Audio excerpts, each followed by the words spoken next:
साथ Tanya Singh. Lal Qila metro station के पास हुए ब्लास्ट ने सिर्फ सुरक्षा एजेंसियों को नहीं बल्कि पूरी सियासत को हिला कर रख दिया। अब बड़ा सवाल, क्या ये सिस्टम की नाकामी है या किसी साजिश का नतीजा? सरकार कह रही है कि देश को अस्थिर करने की कोशिश हो रही है, लेकिन विपक्ष पूछ रहा है कि जब राजधानी सुरक्षित नहीं तो देश कैसे सुरक्षित है?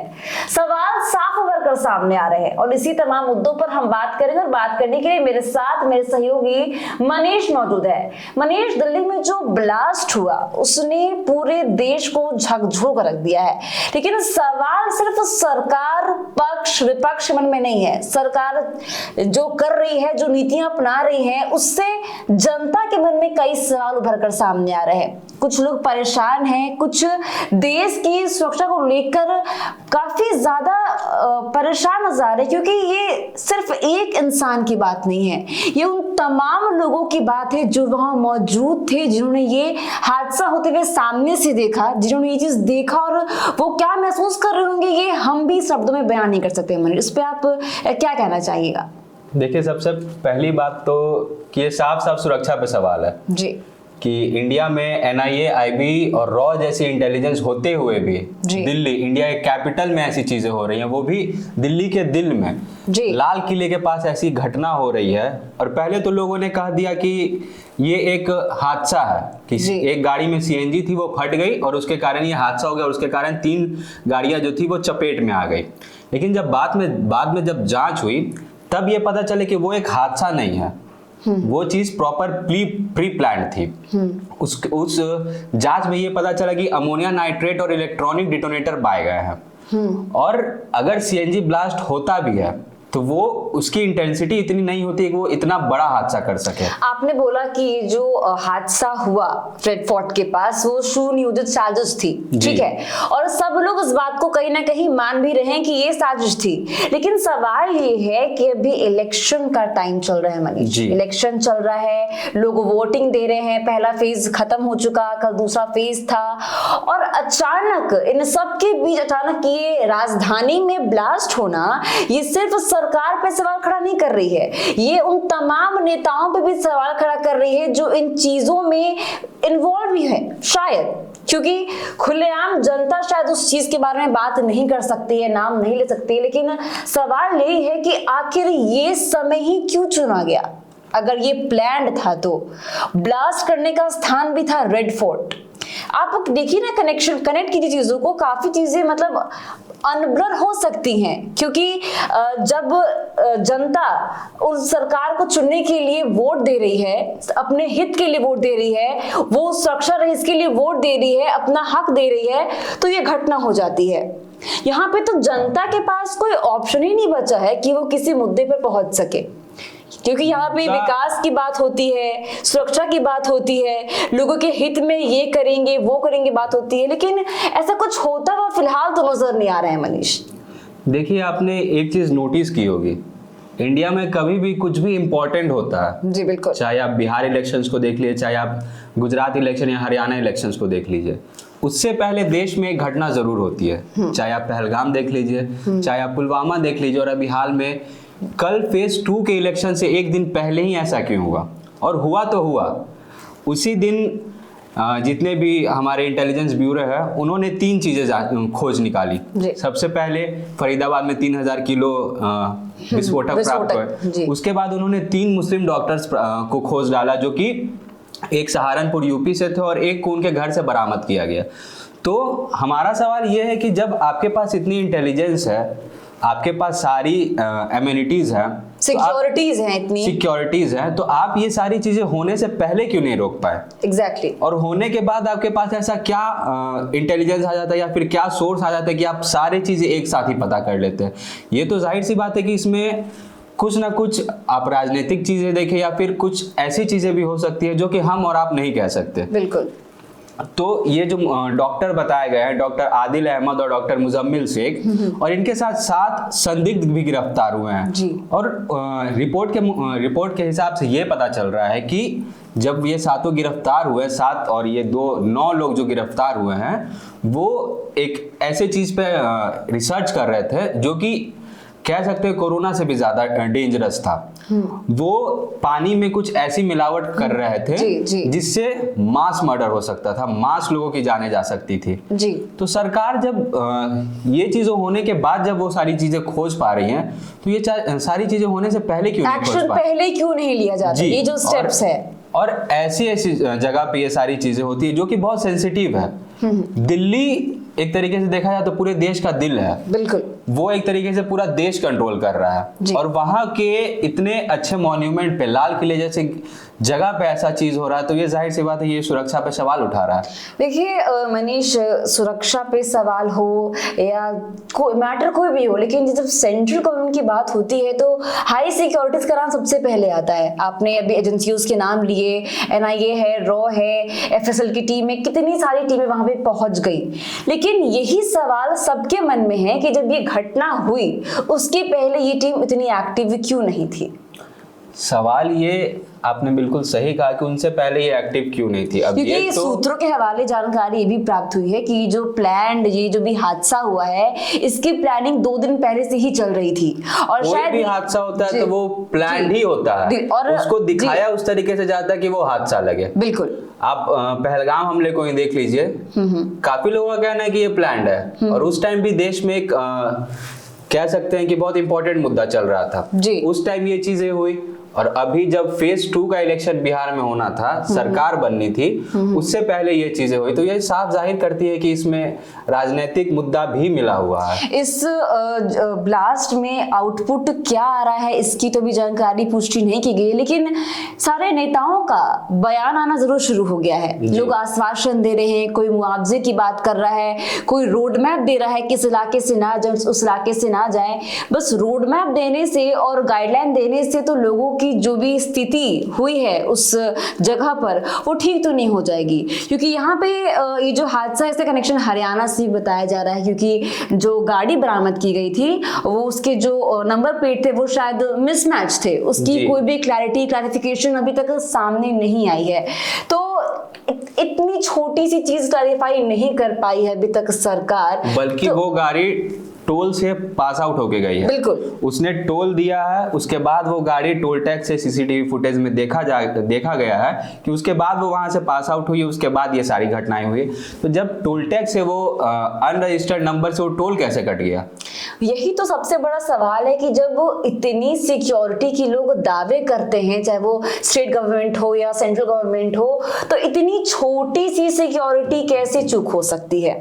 और एक चूक ने इतनी बड़ी घटना को अंजाम दे दिया जिससे लाखों लोग झकझोर हो गए हैं।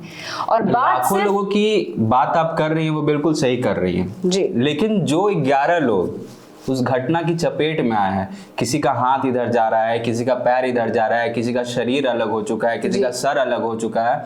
आप जरा उनके परिवार के बारे में सोचिए कि उनके परिवार पे क्या बीती होगी जब उन्होंने अपने परिवार के सदस्य का ऐसा शरीर देखा होगा, ऐसी स्थिति देखी होगी, उनके शरीर, उनके दिल पे क्या बीती होगी। और सरकार, जाहिर सी बात है कि उस हादसे के बाद अमित शाह तुरंत वहां पहुंचे, लेकिन अमित शाह पहुंचे और उसके अगले दिन नरेंद्र मोदी जी का भूटान दौरा था। ये चीज आपको कहां तक सही लगती है?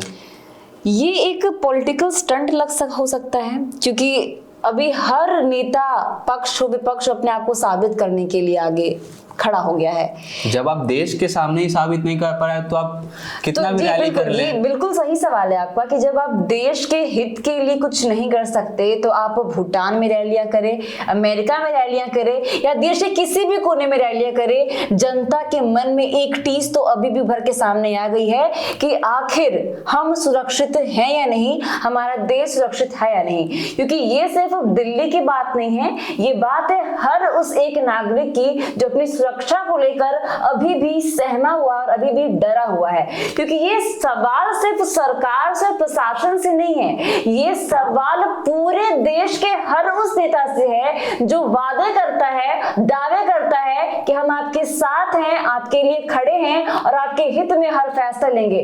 कल चुनाव था और ठीक चुनाव के एक दिन पहले इस वारदात का होना काफी सवाल खड़े कर रहा है। मैं आपको एक और बात ध्यान में लाना चाहूंगा कि जब बिहार चुनाव शुरू होने थे जी, उससे पहले आपने एक न्यूज सुने हुए कि बिहार में 3 आतंकवादी घुस गए हैं। बिल्कुल जी।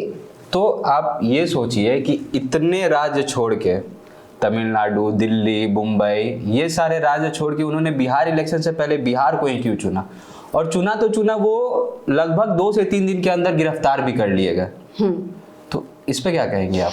देखिए, इस पे 2 चीजें निकल के सामने आ सकती हैं। एक तो बिहार को टारगेट किया जा रहा है और दूसरा बिहार सेंटर ऑफ अट्रैक्शन बन चुका है। अट्रैक्शन टेररिज्म के मैटर में, क्योंकि जितने भी टेररिज्म या टेरर अटैक के बारे में आपने बातें बोली हैं वो सिर्फ बिहार में ही केंद्रित है। क्यों? और ये जितने भी टेरर अटैक्स हो रहे हैं ये बिहार में ही, मतलब अभी कुछ टाइम पहले आपने जो एयर शो हमारा हुआ था उसके ठीक बाद वो जो सायरन की आवाज वाली वो चीजें जितनी भी हुई, ये पूरे बिहार, ये चीजें, कई चीजें हर जगह चालू की गई थी ताकि ये सेफ्टी प्रिकॉशंस लेने के लिए की गई थी। तो ये सेफ्टी प्रिकॉशंस बिहार के लिए ही क्यों? अगर बिहार को ही सेंट्रिक माना जा रहा है, बिहार में टेरर अटैक्स किए जा रहे हैं, तो ये सेफ्टी प्रिकॉशंस आप पहले क्यों नहीं करवा लेते हैं?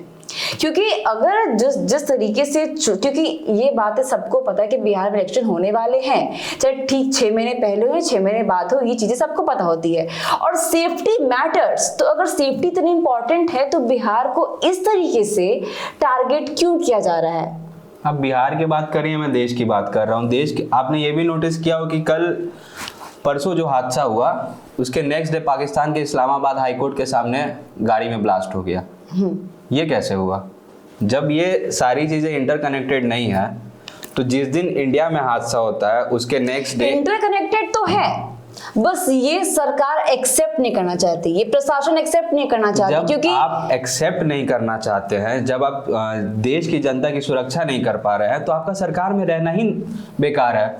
क्योंकि सरकार आपके भरोसे रात में सोती है। हमारे इंडियन आर्मी जो है वो रात रात भर कितनी मेहनत करते हैं, ऐसी जगहों पे रहते हैं जहाँ पे रहना क्या, मतलब 1 मिनट के लिए सोचना पड़ता है इंसान को, लेकिन वो वहां जाते हैं, वो वहां अपनी जान दांव पे रख के सारी चीजें करते हैं। तो मनीष, तो कह सकते हैं कि ये देश की राजनीति हो रही है, यहाँ पे दुनिया की राजनीति हो रही है, ये लोगों के बीच राजनीति हो रही है। यहाँ पे सत्ता पक्ष और विपक्ष नहीं है, यहाँ पे सिर्फ पक्षपात किया जा रहा है। आपने ये भी देखा होगा कि जब मोदी जी का रशिया का दौरा था तब ऐसा पता चला था कि उनकी जान को खतरा है, वो रशिया में ही होने वाला था। तो पुतिन ने, जो वहाँ की इंटेलिजेंस एजेंसी है CIA, उन्होंने तुरंत इस चीज को मतलब तुरंत इस चीज की जानकारी हासिल की और नेक्स्ट 1 और 2 आवर्स में जो भी वो एलिमिनेटर था उसको एलिमिनेट कर दिया गया। तो जहां पे एक देश की सुरक्षा जो CIA जो भी इंटेलिजेंस है वो इतनी अच्छी काम करी और हमारे यहाँ 3 है। आप यहाँ पे देश की बात कर रहे हैं, यहाँ पे आपको ये नहीं रहा कि ये कोई प्रोमिनेंट चीजों पे फोकस किया गया, क्योंकि PM मोदी एक प्रोमिनेंट फेस है तो उनकी सुरक्षा को लेकर उन्होंने तुरंत एक्शन ले लिया। क्योंकि देश की जनता प्रोमिनेंट नहीं है। क्यों नहीं है भाई? ये सवाल है सरकार से। PM मोदी प्रोमिनेंट थे लेकिन देश की जनता प्रोमिनेंट नहीं है।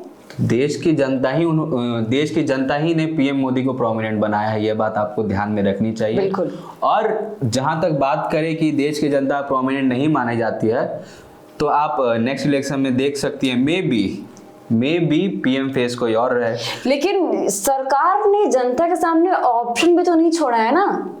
ऑप्शन नहीं छोड़ा है, लेकिन जो जनता सरकार बना सकती है वो जनता सरकार गिरा भी सकती है। जब बात रही कि जनता की सुरक्षा, जब जो सरकार अपनी जनता की सुरक्षा ही नहीं कर पाएगा वो देश क्या चलाएगा? बिल्कुल। जब ऐसी घटनाएं सामने आती हैं तो दिल दहल जाता है, उस परिवार के बारे में सोचने पे मजबूर हो जाता है लोग कि क्या बीती होगी उस माँ पे, क्या बीती होगी उस बाप पे जिसने अपने बेटी भाई जो भी उस हादसे में हादसे की चपेट में आते मतलब हैं। ये जो धमाका हुआ उसकी गूंज मेट्रो स्टेशन के अंदर तक सुनाई दी थी जी। काफी लोग झकझोर हो गए थे, जो उससे काफी किलोमीटर्स की दूरी पे थे उनकी भी हालत गंभीर स्थिति में पाई गई थी। 400 मीटर के रेंज में तो कुछ बचा ही नहीं था। जो हादसा यहाँ हुआ वो 400 मीटर की रेंज में कुछ बचा ही नहीं था, जो था सब तहस नहस हो चुका था। बिजली के तार देख लीजिए, होर्डिंग्स देख लीजिए। एक बात रही थी कि कहा था कि CNG फटा है जी। 400 मीटर दूरी पे एक CNG का सिलेंडर गिरा हुआ मिला, वो भी अनटच्ड। वो बस हल्का सा पचका हुआ था। तो जब एक सीएनजी इतनी दूर आके गिरा तब वो नहीं फटा जी। और आप कह रहे हैं कि एक सीएनजी ब्लास्ट हुआ है और उसके कारण 3 गाड़ियां चपेट में आ गई हैं। तो जिसने भी, मान लीजिए कि आप किसी कार मैन्युफैक्चर में काम कर रही हैं, तो आप ये चीज ध्यान में रख के किसी भी चीज को बनाएगा ना, कि अगर ऐसा कुछ होता है इन फ्यूचर तो उसके चपेट में ज्यादा लोग ना आए। तो ये चीज तो शुरुआत में कहनी ही नहीं चाहिए थी कि ये एक हादसा है, क्योंकि सीएनजी फटने से इतना बड़ा हादसा कभी हो ही नहीं सकता है। अगर आप इस मुद्दे को कंक्लूड करना चाहें मनीष, तो आप क्या कहना चाहेंगे? क्या आपकी सरकार से मांग है, या आप जनता को क्या ऐसा कहना चाहेंगे कि ऐसा लगे कि मतलब ये पक्षपात ना हो के कोई वैलिडिटी होती है, कि वैलिडेशन मिलता हमारी जनता को, तो बात सही होती? देखिए, सबसे पहली बात तो ये जो वीआईपी कल्चर और वीवीआईपी कल्चर है जी, ये शुरू से पूरे देश में चला आ रहा है। बिल्कुल। आप अभी भी कहीं पे जाइए, अगर कोई नेता या विधायक पास आउट होता है किसी भी रोड से, तो वो पूरा रोड खाली कर दिया जाता है प्रशासन द्वारा। ऐसा क्यों किया जाता है भाई? वो मान लीजिए कि उस भीड़ में कोई एक ऐसा होगा जिसका कोई अपना या उसकी जान पे बनी होगी, वो तो वहीं पे खत्म हो जाएगा। बिल्कुल। उसका जवाब कौन देगा? सरकार देगी, या सरकार सिर्फ मुआवजा देगी? मुआवजा देने से वो इंसान तो वापस नहीं आएगा ना। तो ये चीजें हैं कि पहली बात तो ये वीआईपी और वीवीआईपी कल्चर खत्म किया जाए, और उसके बाद आपके पास जब इतनी सारी एम्यूनिटीज हैं, एनआईए, आईबी, रॉ, इतनी इंटेलिजेंस है, तो आप इसको पहले जांच करिए। जो चीज, मान लीजिए अगर ये आतंकी पाकिस्तान से ही आए हैं, जैसा पता चल रहा है सूत्रों के हिसाब से कि ये जैसे मोहम्मद के उधर कैंप से आए हुए हैं, तो आए होंगे तो वो बॉर्डर के रास्ते ही ना आए होंगे, वो देश में घुसे होंगे तो कोई ना कोई तो उन्हें देखा होगा। ऐसा तो नहीं है कि अंडरग्राउंड टनल बना लिया और वहां से वो निकल के आ रहे हैं और सीधे दिल्ली के लाल किले पे निकल रहे हैं। ऐसा तो नहीं हुआ होगा। वो जाहिर सी बात है, कश्मीर होते हुए या कहीं से होते हुए ही वो आए होंगे। इतनी दूर में जब आप उन्हें नहीं पकड़ पाए और जब ये सारे हादसाएं हो जाती हैं, तब आपका इंटेलिजेंस काम करने लगता है, तो ये जाहिर सी एक गंभीर स्थिति है और ये देश की सुरक्षा पे सवाल उठाती है, देश के लोगों की सुरक्षा पे सवाल उठाती है। हम और आप ही सो रहे होंगे और कहीं ब्लास्ट हो जाए तो हम और आप कुछ नहीं कर सकते जी। उसके बाद सरकार को ये सारी चीज़ें देखनी चाहिए। सरकार को जो भी हुआ है उसको नज़रअंदाज रखते हुए जो कर सके सरकार को इसके बारे में सोचना चाहिए, और ऐसी घटना दोबारा कभी ना हो ये भी देखना चाहिए। तो सुना आपने, लेकिन जनता का सवाल अभी भी यही है और सबसे बड़ा है कि कब तक देश की राजधानी धमाकों से दहलेगी और कब लोगों को सुरक्षा पर भरोसा होगा। क्योंकि देखिए, अब वक्त है शब्दों से आगे बढ़कर जवाबदेही तय करने का, क्योंकि सरकार से सवाल यही है कि आखिर कब तक सबके मन में ये सवाल उत्पन्न रहेगा कि हम ठीक हैं या नहीं। तो ऐसे अपडेट्स के लिए बने रहिए हमारे साथ, देखते रहिए वॉच न्यूज। दीजिएगा इजाजत, धन्यवाद।